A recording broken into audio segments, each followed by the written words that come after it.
Welcome to the Front Office Exchange, where we take a look at the careers of executives and rising stars within the sports business. Now here's your host, Jake Beale. You're listening to the Front Office Exchange podcast, episode 2, and today we're talking to Michael Beale, Assistant Athletic Director for Marketing for the University of North Carolina at Chapel Hill. Before we jump in with Michael, a little background on how we know each other. I met him in 2001 as a junior at UNC, and he was already well on his way to becoming the rising star within the athletic department that he's become today. Somehow I did not screw up running the scoreboard for the baseball team and made enough of an impression that he kept me around. He started inviting me to play pickup hoops with him and some of his coworkers, which was early experience in networking that I now appreciate later. And he provided me with invaluable advice as I was trying to figure out what direction to choose in sports after I graduated the following year. We've stayed in close contact since, and it was funny hearing him talk during our conversation about mentors and how it's tough to just go find them. You hear that all the time. Go get a mentor. Go get a mentor. These mentors have been so important to me. He explained that really mentors are just relationships that you build over time, and those people eventually become your mentor. I don't know if I'd ever directly said to Michael that he was a mentor of mine before this podcast, but that's exactly what he is. Predictably, he was great over our more than 50 minutes speaking with each other, and I'm confident that industry veterans and recent grads alike will leave with several solid takeaways.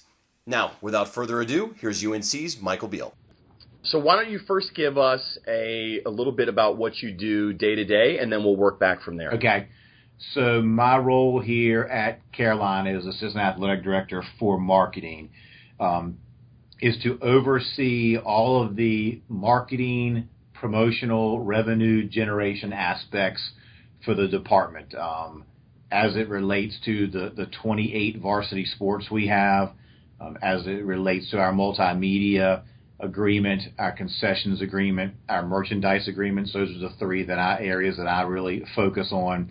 So it's kind of in leading a staff of 3 full-time members in kind of charting where we want to go as a department financially, or from a fundraising or revenue generating standpoint, to how we are positioning and promoting all of our sports, and then kind of protecting and promoting the brand of Carolina athletics. Now, how long has it been that capacity? How long have you been in this role? I have been in this role for going on about 10 years now. And it's really changed. And we'll probably talk about this some more later, but when I first got here, the marketing and promotions office was probably more of a promotions office. We really focused on what was the giveaway going to be for a softball game, what was the promotion at halftime of a football game going to be. And we're really trying to shift now to becoming more of a marketing office where we are really hyper-focused on revenue generation, data analytics, getting our arms around who our fans are, who our potential fans are, and making our decisions based on that, and really thinking of us as a brand and how can we best position the brand of Carolina athletics moving forward. Now, how much of that is you? How much of that is just that's how the industry has changed and grown? Is it a mixture of both?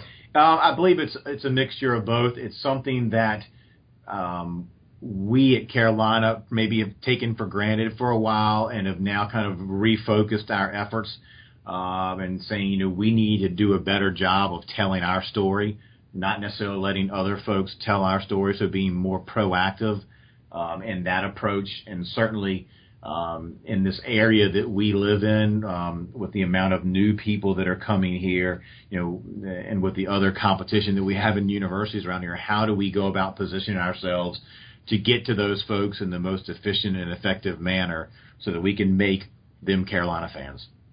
Got it. So let's work backwards a little bit. I know you've been there for about 45 years now, I think. Seems like it, yes. Right. So undergrad, Elon, which is just down the street. and then just kind of walk us through from there, because you went the sports management graduate degree route, and you went to the Cadillac of those schools. So kind of walk me through your decision to go to Ohio, and then how you found the first job out of school. Sure. So, I went to Elon, and, I had always grown up I grew up in Virginia, so an ACC fan, a college sports fan, and then had the opportunity to play on the baseball team there for 2 years. And I shouldn't say play, I was a member of the team for 2 years. And when that career obviously fizzled out, I guess I was one of those unique few that I knew what I wanted to do. So started kind of exploring, which was getting into college athletics, the opportunities that were out there, and something that we'll talk about throughout this podcast today. Had some contacts in the collegiate athletics world. The one of them that happened to be an assistant basketball coach at Wake Forest at the time. So he set me up for 2 summers to come over there and work. And I worked everywhere from the basketball office to marketing to development to facilities to operations. And it was a great experience for me to kind of cement what I wanted to do, and that was work on the marketing external side, but learn a little bit about what everyone else in the athletics department does, which has served me well. And it was a great experience. It was close to here. It was an ACC school. Circling back to where I am today, one of my mentors there, the folks that I worked with, was Larry Gallo, and now 20 some odd years together, we work here at Carolina. And he's still one of the people that I really look up to and respect how they do those things. And it's ironic enough that when I was working in the basketball office there, they were recruiting Tim Duncan. So I lay claim to getting Tim Duncan there, because I think I licked about 400 envelopes that went to him. So, yeah, I'd say that's okay. That's fair. So when I see Coach Odom and some of their old staff, I still let them know that was because of me. But sure, that was really kind of the foundation that really solidified what I wanted to do. And then probably like most seniors, in college, I started sending out resumes and thought, I'm going to have to turn down jobs. I mean, it's going to be like pick of the litter for me. And I know I got 160 plus rejection letters, and they were all the same, great experience, really young, keep working hard, find internships. We don't have anything right now. And I got one note back from the athletic director at Arkansas at the time, who took the time to say, hey, listen, it looks like you have some great credentials. More and more folks are going the grad school route to really sharpen their skills. And I would recommend going to Ohio University. They're like, as you mentioned earlier, kind of the Cadillac of grad schools at the time. Yeah, but let's be honest. To say that's almost like saying, I think you should go to Harvard, Michael. Right. So, did you apply to several schools? Were you realistic going in? Did you know you needed to hit a certain score on your tests? So I was young and naive and foolish, and I applied for one school and one school only. Okay. Ohio University, because after I got that, everyone I talked to agreed, and again, I kind of used my limited network at the time and got connected with some folks at Ohio who had been there. And, in Ohio, it was a unique process of getting in at the time. Yes, your test scores were important. You had to have that. But they did an on-campus interview, and I've never been in a more intense interview because it was run by the students. So it was a one-year program, and all the folks that were finishing up, all those students sat in the room, and I had been prepared for this, and basically asked you, what does 1 + 1 equal? And when you say confidently 2, they looked at you like you were insane and told you it was 3. And really just tried to get you kind of off of your beliefs and really just challenge you. So yeah, I slipped through the cracks and went up there and got in. And it was an unbelievable experience. To this day, it's without a doubt the best decision I've made, both short term and long term, as I've gotten into this profession. So, went there. It was great. It was 1 year on campus and then a 1 year internship, kind of finished your degree. And I left grad school and didn't have an internship, and I was really frustrated, but I knew what I wanted to do. I wanted to work, which is now known as a Power 5 conference that had big-time football and big-time basketball. That was just what I wanted, so I was willing to kind of wait a little bit longer, and then had the opportunity through some connections at Ohio University to go work at the University of Kentucky. Now, let's back up a second. Where was your internship in year 2? No, the second year is off campus. So that was I did my year on campus and worked in some various offices there. But my internship ended up being at the University of Kentucky, and I was there for a year as an intern, and then they kept me on for another year as a full-time staff member. And then, and it's going to be a recurring theme during our talk today, had some connections here at North Carolina. One of my classmates was here working in the ticket office and said, Michael, we're going to have some change here in the next 2 to 3 years in the marketing office. But we really believe in hiring people from within. We love kind of the Carolina family. We want to keep them. We got 2 jobs open in the ticket office right now. You need to come down here and apply for them. Now, fortunate for me, the head of the ticket office at the time was an Ohio grad, so I already had that connection. Sure. So came down here and came down prepared for an interview, coat and tie, ready to roll. And the first person I met with that the ticket manager had me meet with was a realtor to take me around and find out where I was going to live. Because he's like, yeah, you're going to get the job. You've got the job. You're an Ohio guy. It's an entry-level position in tickets. Let's go find you a place to live. So entry-level role, and you meet with a realtor. Yeah, that was kind of the first. That's thing. A great experience. So I knew that I felt pretty good that I was going to be here. And then really within not even a year and a half, sure enough, those opportunities came open in the marketing office, and it was, I think, assistant director of marketing.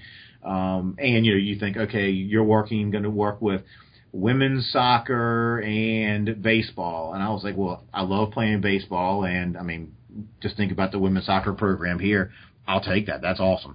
And really, in meeting Anson Dorrance and kind of seeing, his thoughts and how he thinks outside the box from a marketing standpoint, and then having the opportunity to get in with the baseball program the first year that Mike Fox was here was really great opportunities for me that I really just fell into. So, Yeah, I think one important thing, just going back just a little bit, as you said, sure enough, after a year and a half, those opportunities became available. I think a year and a half now, people see that and they say, I don't know if I can wait that long. I see more and more either new graduates or young professionals that want to make a move sooner than that aren't as patient. I mean, can you speak to that a little bit what you're seeing now and even then in those 18 months, were you starting to get antsy?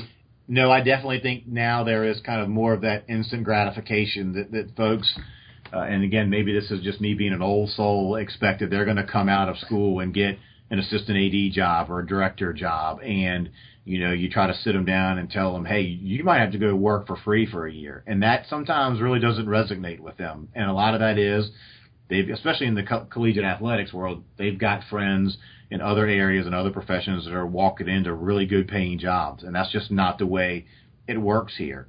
So you got to kind of sow your oats a little bit and pay your dues, but it's well worth it. And I think at that time, I knew what I wanted to do. And was I getting antsy in the ticket office? I knew it wasn't what I wanted to do forever, but it was still a learning experience for me, and kind of seeing things from that side, the customer service side, the numbers side.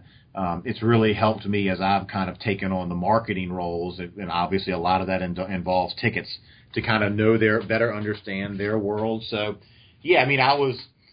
would I have loved for it to happen within 6 months? Certainly, but I was thinking it was going to be 3 or 4 years, and I was okay with that because of where I was and the opportunities that I was going to get. That I was comfortable with that. Is the University of Ohio network as advertised? Yes, and even more so. It is. I sit here right now and I have several things on my desk that I look at every day, and one of it's the Ohio University directory that we get. I just got my copy last year, and it is.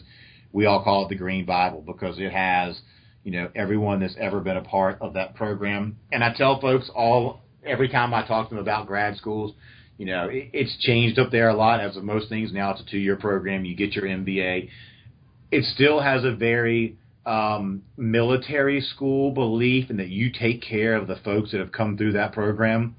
When I was in school there, I could call anybody in that book, and I would get a phone call or an email back. Now, it might not be that day or 2 weeks later, but they always called back because it was just kind of that unwritten rule that you take care of the people that are some term down the road are going to take care of that next generation. So even now, Clint Gwaltney, one of my coworkers and I were classmates at OU, we talk about it. When someone calls or someone emails, we get back to them, and we get tons of calls and tons of emails, and I would be lying if I told you I respond to all of them. But if it's somebody from Ohio, they get a call back because it's that important. Someone took the time to return my calls, to return my emails when they didn't have to. So it's kind of my duty to pass it on that when they call, I'm going to call them back. So, yeah, it's everything that it's cracked up to be. And I believe there are a lot of wonderful programs out there now. There's no doubt about it. But I would challenge any of them to have kind of the alumni relations or the alumni connections that the program at Ohio has. So obviously you're biased there, and you're biased to Carolina. Carolina's sports management program, if I'm not mistaken, is more focused on college athletics.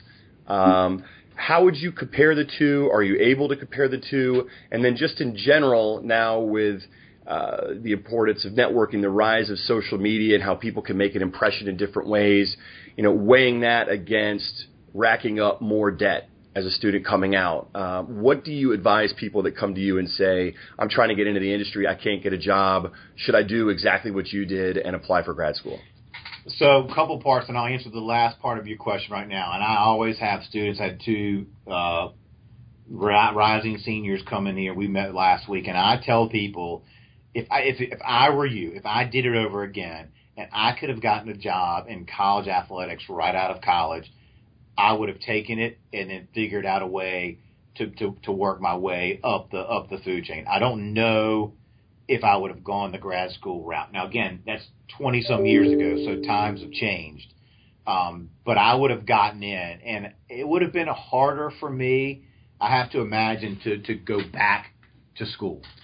Just the farther you get away and you get more into the workforce, and you're getting a paycheck every 2 weeks as opposed to paying for school. So my advice would be, if you can get into the system and at a level and a position that you're comfortable with and good with, go with it. You can always go to school. I mean, even here in North Carolina, you can take grad classes throughout your time here. So that opportunity always presents itself. Now, that's good advice. Kind of comparing the two, I mean, Carolina has a wonderful program. And I think one of the neat aspects of it is if you get into the program, it's basically free because you work, you teach classes, and your second year they provide you with a stipend. So pretty much everyone that comes here is on scholarship, to say, for lack of a better word. So that in itself is really good.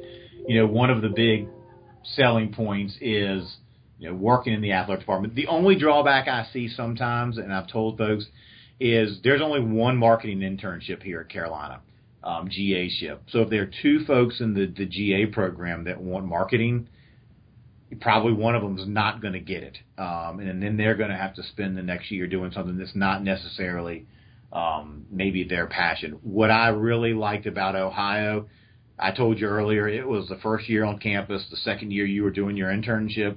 They made it quite clear to us the first meeting we had, the first day we were on campus, if you get an internship tomorrow, take it. We'll figure out school on the back end. I had two classmates in my first year that I lived with that left within the first 6 months that we were there. They had great opportunities, and they ended up getting their degree, but they were very much experience opportunity based. You need to get hands-on experience. You need to get work.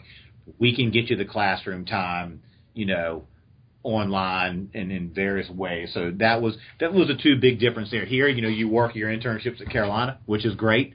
At Ohio, it is, you've kind of got the whole country. Let's go find the best opportunity for you. Right. Who's got the best Halloween? Athens is pretty good. I always found that, I only did it 1 year. And it was really ironic. The folks that lived on campus or had been there for a couple of years, most of the people that go to OU leave campus that night, and then everybody else from Ohio State and West Virginia and everywhere else comes to Athens for the night. But it is a fun event. That's like growing up Pinehurst. Yeah. Whenever the events come into town, everybody clears out of Southern Pines and Pinehurst, and it could be the opposite. I think all the freshmen in Ohio do it, and then everyone else from all the other schools, everyone else goes other places. All right, a couple things just to go back to the earlier career that you talked about. Ticket sales. So that's the obvious you always hear. And, having a background in baseball, you've obviously worked very closely with the baseball team there, and you've probably seen a lot of interns come out of your program and maybe look at minor league ball or professional baseball otherwise. And the jobs that are available are sports ticket sales jobs. So there's two schools of thought. There's one, take the job to get in the door. But then the other is, if you're just taking it to get in the door, then it's going to be even worse for you. So just curious, I know it's not apples to apples to college athletics, but curious what your opinion is on that. Yeah, no, I think, and I admit, when you take a job, you've got to have a purpose and you've got to have a plan. And I think taking that entry level job has got to fit in your DNA and kind of what your plot process is. You shouldn't just take a job. I mean, I think that's the bottom line, because that's not going to be beneficial for you or your employer. I do, and you've experienced this. I tell all the kids that come through here, you want to get a great experience, go work in minor league baseball, because I don't care what department they tell you work in, you're going to work in all of them. You pull tarp, you sell hot dogs, you sell tickets, you run promotions on the field, and you might not be in any of those areas, but you get that experience. And I think sometimes that's hard for younger folks to kind of realize. They think, oh, I'm just going to go work in tickets. You're not. In tickets, everybody touches tickets. So, I think it's important to take any job as long as it fits kind of your plan, your career. And you asked I think a question we had talked about earlier you were going to bring up was, the best advice I'd ever been given. And it came from Dr. Higgins, the one of the original professors at Ohio, one of the founders and one of my mentors. He told me, Michael, you've got to have a plan. You've got to believe in it, and you've got to stick to it. Even when other people are bouncing around and moving up a little bit quicker or faster than you might, you've got to trust what your plan is. You can always alter your plan, but your plan is not going to work for the person sitting to your left or the person sitting to your right. You've got to be comfortable with that. So I think a long-winded answer is, if you're going to take that entry-level job or that internship in anything, specifically, let's say minor league baseball, it's got to be part of your plan. It's got to be in something that you're comfortable with and you believe in, and you're going to make the best of it. I like that. It's great advice, part of your plan. And you mentioned mentors again. How important were they for you? And then I think a lot of graduates coming out hear that term. You need to go network. You need to go have the informational interview. You need to go get a mentor. And it's so easy to say rather than do. So I guess, one, how important were mentors to you in your development? And two, do you have any advice for someone who, say, wants to approach you? Yeah, I guess I'm always, even now, get intimidated a little bit by the mentor. Go out and find a mentor. Right. I mean, I don't know if you find a mentor. I don't know if I would have told you when I first met Larry Gallo as a junior in college that it was this is my mentor. But it's just worked out that over all the years, it has kind of become that. So I think what you've got to go out and you've got to develop relationships. You've got to get to know people. You've got to let people know who you are, and not in a get all up in their face. But I think mentorships evolve. They just don't. You don't sign up for one and you become a mentor. I mean, Ohio has a mentor program, and I did it 2 years ago, and it was really awkward at first. But really, once we got past the kind of, hey, I'm your mentor and you're my mentee, and hey, let's just be friends and kind of, folks that work, professional folks that work together, it was really much easier for me. So I guess I would step back from, hey, you need to go find mentors, and say more of, you need to go establish relationships, and those mentorships will happen. Again, if I gave you 4 or 5 people that I consider mentors, I would have never thought the first time I met him or her that they were a mentor of mine. It just kind of, and they have mentored me more. Not Michael, you need to do this, or Michael, you need to do that. They have served, my mentors have served me as just the way they act and the way they behave and the way they handle their business. I've kind of watched and learned as opposed to ask questions and learn. But to how I really I enjoy that. And again, this is the Ohio U guy and me coming out again is there were a lot of people that took the time to sit down with me and answer my questions and give me advice. And I wouldn't be here today if they hadn't taken that chance. So I love to visit with the younger people, kind of the next generation of, and again, for my folks who want to get into collegiate athletics. And I'm excited when I see folks come here to kind of know, you know what, this profession is going to be in good hands moving forward. And I tell them all, hey, listen, I congratulate you for, having the guts or whatever it is to come and sit down with me and talk about your career. I'm going to help you any way I can. The one thing I ask you to do is that one day when roles are reversed and you're sitting on this side of the table, that you take the time to spend it with younger folks or people who are eager about this profession, because that's how it will last and it will continue to strengthen over time. Well, and I can vouch personally for what you're saying. Obviously, you did that for me. And, I learned from you how open you were. Just obviously you wanted to see me work and you wanted for me to make an impression.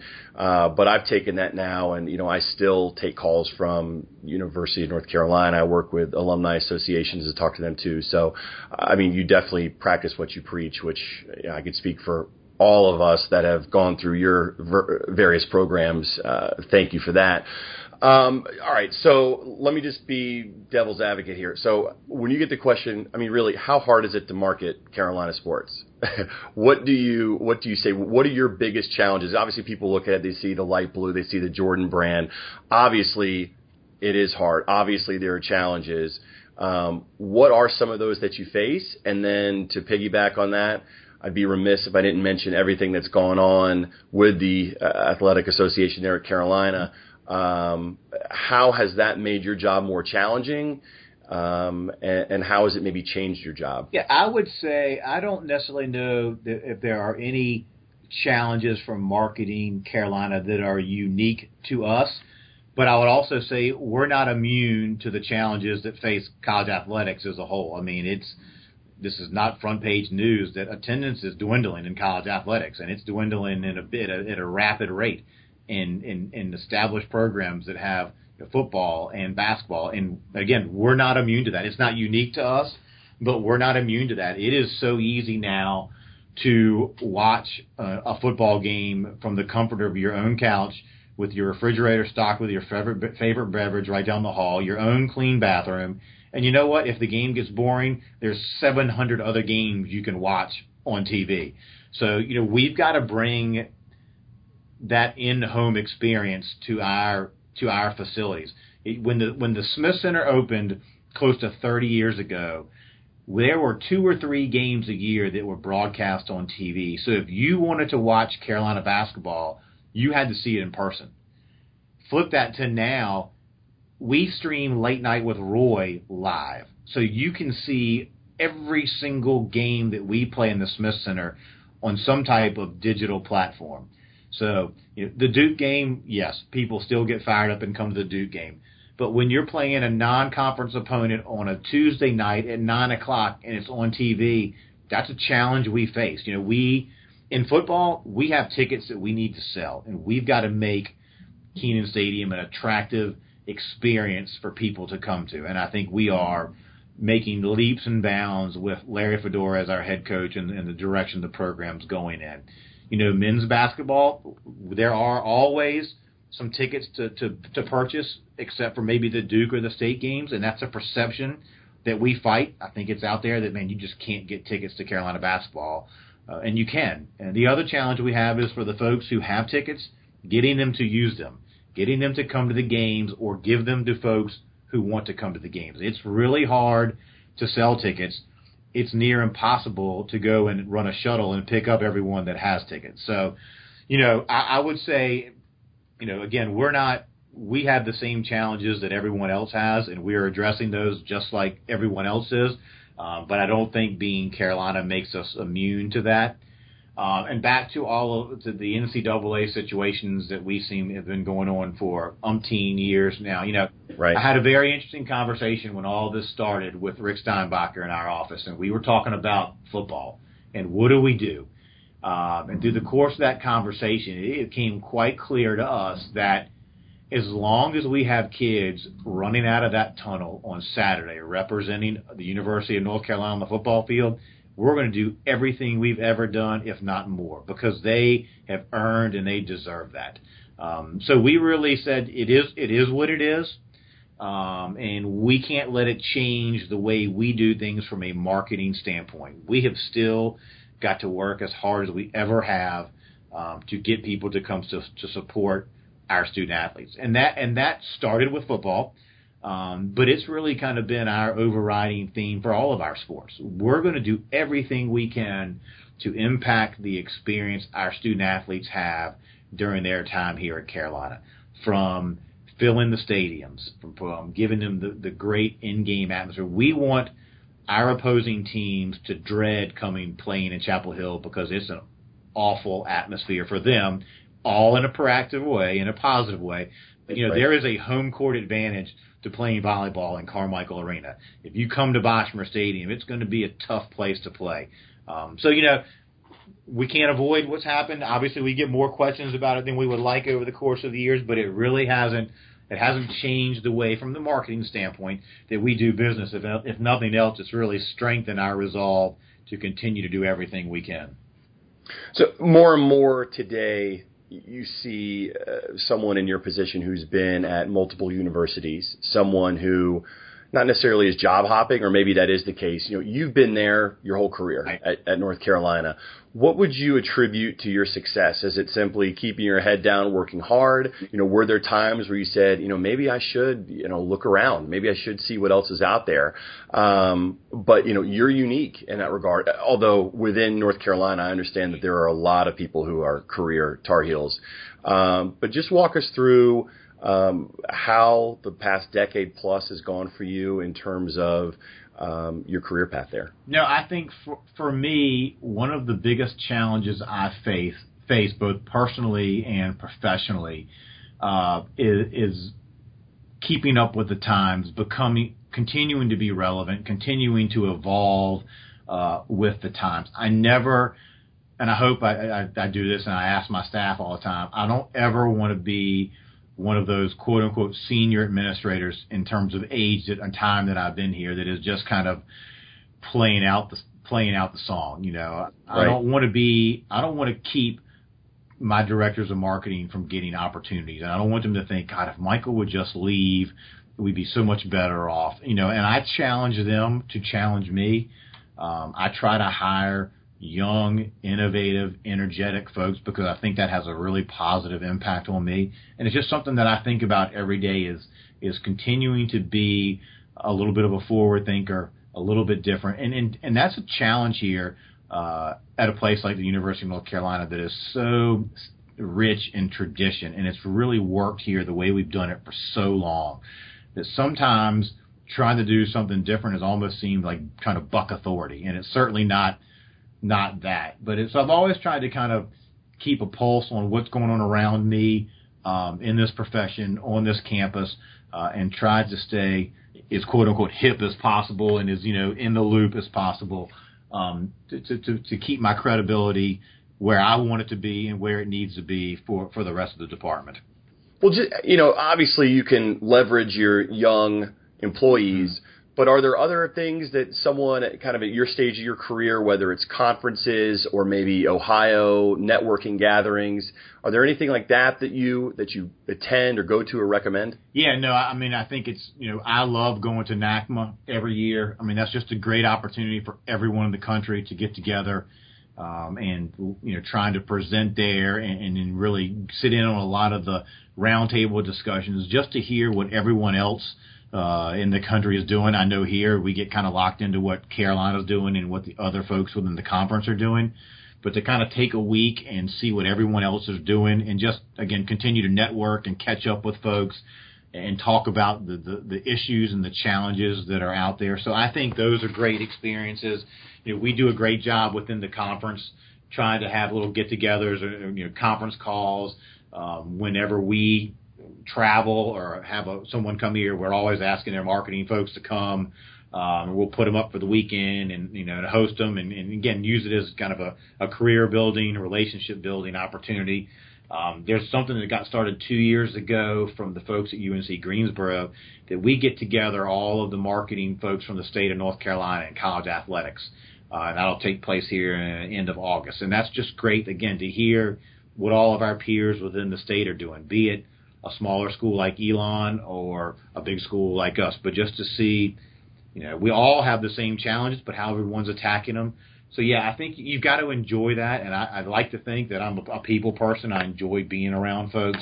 So any of those social or networking opportunities I think are great. And, again, it keeps you fresh. It keeps you kind of relevant. It keeps you energized. It just kind of keeps you excited about what you're doing. Would you say you're in your dream job right now? It's funny you asked that, Jake, because someone asked me the other day. I don't know what my dream job is. I think when I first got in this profession, it was to become an athletic director, and I think if that opportunity presented itself at the right situation, I would do it. I'm certainly in a really good spot when I look at everything professionally and personally that I have going on now at this place. There certainly aren't many bigger places that you could go. So, I hope that dream position for me is still out there, and I'm going to keep striving for it or putting myself in position for it. But this certainly is not a bad place to be. Do you see people in your position staying in the college realm? Do you see them looking, to go to the pros? Almost like athlete goes from college to the pros. Yep. Do you see people kind of staying in those silos? And then just in general, how is the work environment in general in college athletics? Do you see more and more people flooding there? Do you see them more attracted to maybe Olympic sports or professional sports? I think back in the day there were really two levels. You were in college athletics, you were in pro athletics. And I think there have been so many various spin-offs or things that have upshot opportunities that have come out of the athletics world, be it in the social media side and the marketing or the consulting side, the management side, the multimedia sales side. There are a lot more opportunities for folks now to bounce around. So you see it more so than it used to be, people leaving the traditional college athletic setting to go to work for a Learfield or work for a New Line that's still in that college space, but just in a different medium. I don't in my world see as much people going from college sports to pro sports. But I think so. But not say that it doesn't happen, but not as much. I think in the level of the people that I cross paths with, they're more staying and kind of in that somewhat of that comfort zone, the college area, but branching out from necessarily a campus environment and going more to the corporate side.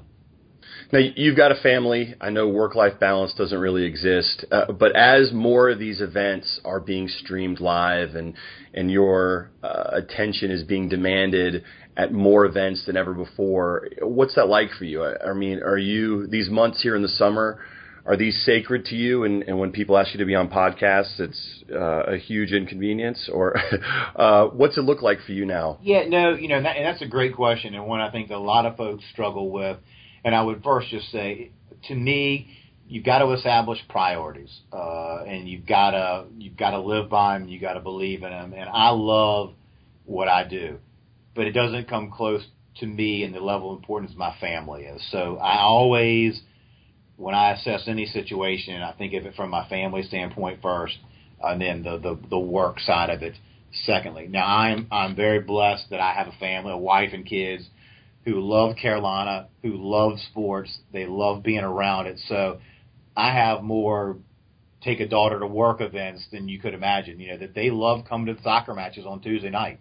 And if I go to that, they just come along. So, you find ways to incorporate both business and family at the same time. And it's neat here at Carolina that there are a lot of folks that our spouses and kids have kind of become their own little fraternity or sorority, because when we're working football games, they're all sitting together in the stands, trying to figure out why their husbands call this work, getting to come, sit in Kenan Stadium to watch football. But, so it's been a really smooth transition for me.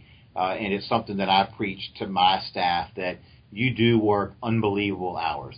If you need to take a half a day to go take care of your personal stuff, you don't have to ask me for permission. You just need to tell me you're going to be out for the day. I really believe strongly in the family side of things, and maybe I didn't when I first got started because it just wasn't in that situation. But as I've had people that I've worked with that have gotten married and then had kids, I've tried to be that, that I told you this would happen and here's what you need to do. But you gotta have that balance. You've got to be able to believe in it and have those around you that support it. Because you could really put yourself in a bad spot both ways if you don't pay attention to it. It's out there, but again, if you manage your time well and you always have those kind of set priorities, it's not as big a challenge as some would make it out to be. You mentioned some great advice earlier about putting together a plan. What advice would you give someone, maybe they're 22 and about to graduate or have just graduated, or they're 26, 27, and they say, you know what, I have put off my passion long enough, I want to get into sports? I know that's a huge loaded question, but are there a couple things pieces of advice that you tend to give to people? Yeah, I think you've got to understand the process that you're going to have to put in place or go through to get to maybe your ultimate goal. I mean, it just doesn't happen overnight. And it doesn't happen for that in any profession. But I think you just can't go into it with these unrealistic expectations that you're going to send out resumes and next thing you know, you're going to be an athletic director. You're going to have to kind of work your way up. You're going to have to make the most of those opportunities. And I think you've got to set some kind of you've got to establish some parameters. At 22, are you willing to go anywhere in the country for a job? Or right. do you only want to go within these 6 states? Do you only want to work in a college that has, again, as I was, a major football or basketball program? So I think you've got to kind of lay out your haves, your wants, your needs. And then when that really good job that comes open in California, but you said you didn't want to go outside of these 4 states, you might have to pass on it, and be comfortable with that. And likewise, when something comes up that meets all your parameters, you've got to be prepared at that moment to go after it full force, because this profession, it's amazing when we have even entry-level positions, the quality of applicants that we get. Some that I'm almost dumbfounded that why would you leave what you're doing at the salary you're making to come do this? But I think a little bit here we have the perfect storm. College athletics is such kind of the vogue thing. It seems like I say it every year, but it's been 10 years now that's been the place to be. And then you add in a place like the University of North Carolina.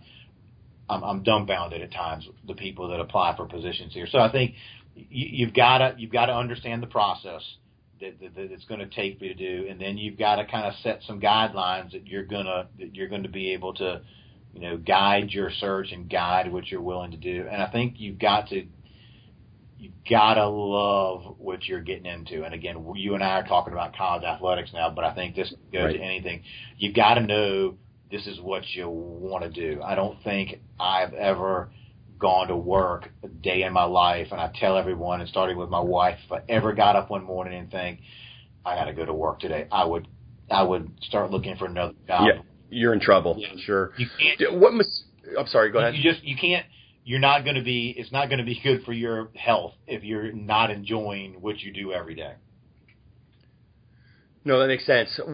Any mistakes that you see people making, whether it be they're looking for a job or just in general as executives, your peers in the industry?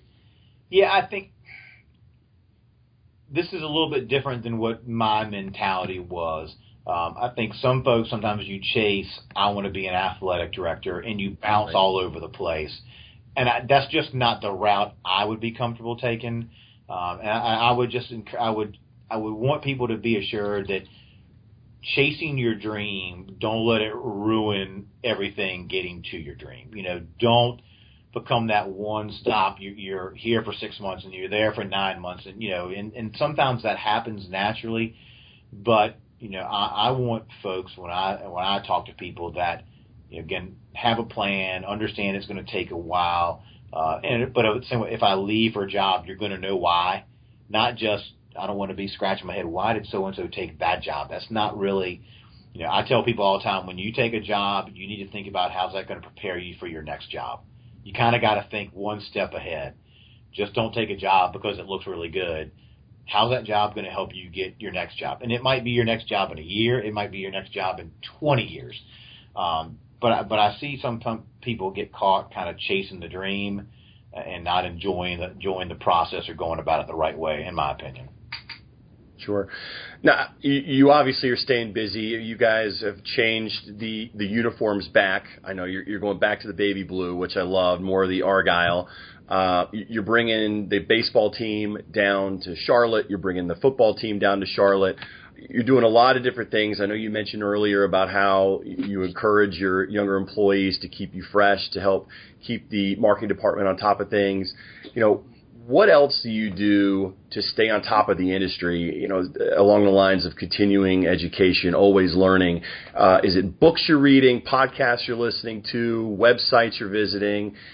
If you've got 2 or 3 things like that the listeners can maybe check out on their own, what would you recommend? What kind of the first thing I do every morning, I get up and I walk my dog. I go to the D1 ticker, and it's a great, it's an email I get every morning, and it kind of gives you a recap of all the big stories in the collegiate space and the sports space in the last 24 hours. So for me, it's kind of one-stop shopping. I read pretty much every article that's on there, some that are relevant to what I'm doing, some that aren't. I would be dishonest if I told you I'm the most well-read person, but I really enjoy that because it lets me keeps me fresh in all the different things that are going on in my world. And again, I think it's important to know a little bit about everything so I can have those conversations. So I'm a big fan of the D1 ticker. Kind of what I'm reading right now, our volleyball coach gave his staff and their team, they're all reading the book The Mindset before the start of the season. So I'm getting ready to delve into that. And then kind of in our business intelligence initiatives that we're going on, starting to read The Ultimate Question 2.0, talking about net promoter scores, and how consumers can be advocates for what you're doing, and if they're not, how you can get them to what you're doing. So, and then to be quite honest, in this world we live in now, Twitter's a wonderful thing. I try to get on there. I see you on there. You're active. Well, but not only active from posting and putting stuff, but just keeping up with what's going on in the world, what other people are doing. Again, I go back to what I said a few minutes ago, kind of that one-stop shopping. I go there every couple hours a day, and you can kind of get enlightened as to everything, what's going on, as opposed to having to kind of search out and see what's relevant and not. Sure. All right. Closing question. What 3 people, whether they be peers in the industry, sports execs, or athletes, would make up your ideal foursome? I was looking at your questions you sent me earlier. I am. So let's just go based on the time that I've lived in. It would have to start with Michael Jordan. I mean, that was just kind of like my childhood icon moving up, and then growing up and have had the opportunity to meet him a few times, would be that. And I'm going to go with the biggies. I'm a huge Yankees fan, and I just think that Derek Jeter was like the consummate pro. He just did things the right way.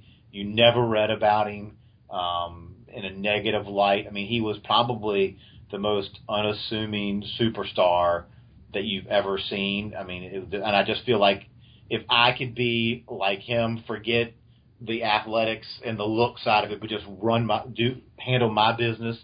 No, that makes sense. He handles his business in the market that he handled it in would be unbelievable. And then again, I'm a huge golf fan, and so it'd have to be Tiger Woods. I just think.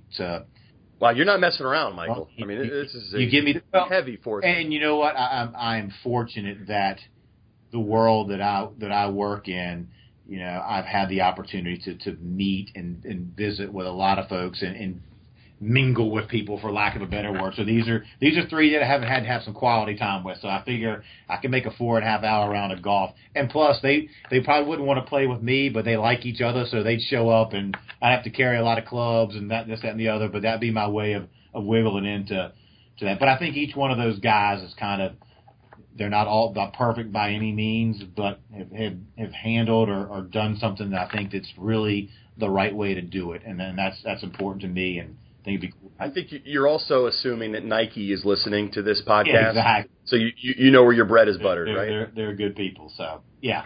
All right, where can everybody follow you on social media? I know you said you're not maybe that active posting on Twitter, but it's great that you get your news there. Yep. But anywhere else they can follow you? So Twitter, it's at Beale, Beale 1623. That's probably where I spend the most of my time posting and looking for things. And I have gotten, as my staff has gotten younger, and we have hired some social media folks. They're trying to train me to get better about posting stuff. So I try to not post random stuff. I try to make it worthwhile, and you kind of think, oh, Michael just posted something. Must be something going on, or must be something kind of unique. So I try to live in the world of quality versus quantity. Yeah, I'm doing everything I can right now to not ask you about Snapchat and Pokemon. Well, you know what? It's ironic enough that we'll talk on that, because that was one of the things I was, Pokemon. We haven't gotten quite caught up in that theme, and when I was meeting with some folks from our downtown partnership last week, some of that initiative that we have coming up. In the first 20 minutes of our meeting, we were talking about the Pokemon, and myself and one other gentleman were like in the Stone Ages there, and the three younger women who were in there were all wrapped up in the craze. So I came back and talked to our social media director, and she kind of chuckled and said, Michael, we're not going there quite yet. So I don't know if there'll be the Pokemon challenge coming from the Carolina side of things, but that's always subject to change. But I am interested, though, when you see the Durham Bulls, for example, opening up the ballpark. Have you guys talked about opening Keenan, or have you done that? We have not opened it yet. It's a discussion that we have, and it goes back to one of your earlier questions about how do you keep up? I mean, this social space, it's impossible. Yeah, it right. changes hourly. So, and it's like, okay, if we did the Pokemon now, and I'm speaking because I'm not well versed in it, we're 2 weeks late. And in the social media space, it's on to the next great thing now. So, but we have those conversations, and it's, again, for a school like the University of North Carolina, it is very much a change in the dynamic of how we have thought for the longest time. So I always tell my social media folks, I want to be the first to fail at something. Let's try it. In social media, if you fail, well, 10 minutes later, there are going to be 7 other people that have failed just like that. So it's just it's fun having those discussions and learning about the Pokemon Challenge and Snapchat. I learned more about Snapchat from my 12-year-old than I do, anyone else. But so that's when you talked about what keeps you engaged. It's kind of stuff like this that one scares you, but also makes you really enjoy what we do. Yeah, I think Bill Simmons said it actually. Anybody over the age of 30 that says they understand Snapchat is lying. They're just lying to you. Yeah, and you've got, you're right. And when we do stuff social media here, we have our students do it, because they're. I know. And I think, just as you just mentioned, for me to sit there and say I could do Snapchat or anything else better than I would be doing our department a disservice. So you got to find kids that you trust, because they're in that world and they know how to get it and the numbers are out. If it's phenomenal, the feedback you get. Well, I appreciate you going on that little tangent for me, and thank you for taking the time today, Michael. I really appreciate it. Again, speaking personally, you were great in my development, and I've heard stories from other recent graduates as well. So we really appreciate that, and continued success there at Carolina. Glad to do it, Jake. Appreciate the opportunity. It's always good catching up on everything from Pokemon to playing golf with Michael Jordan. You got it. All right, take care. See you now. Thanks for listening to the Front Office Exchange, where you hear about the careers of some of the leading executives in sports business. Visit us at frontofficeexchange.com, on Facebook at Front Office Exchange, and on Twitter at Front Office EXCH to access past episodes, show notes, and much, much more.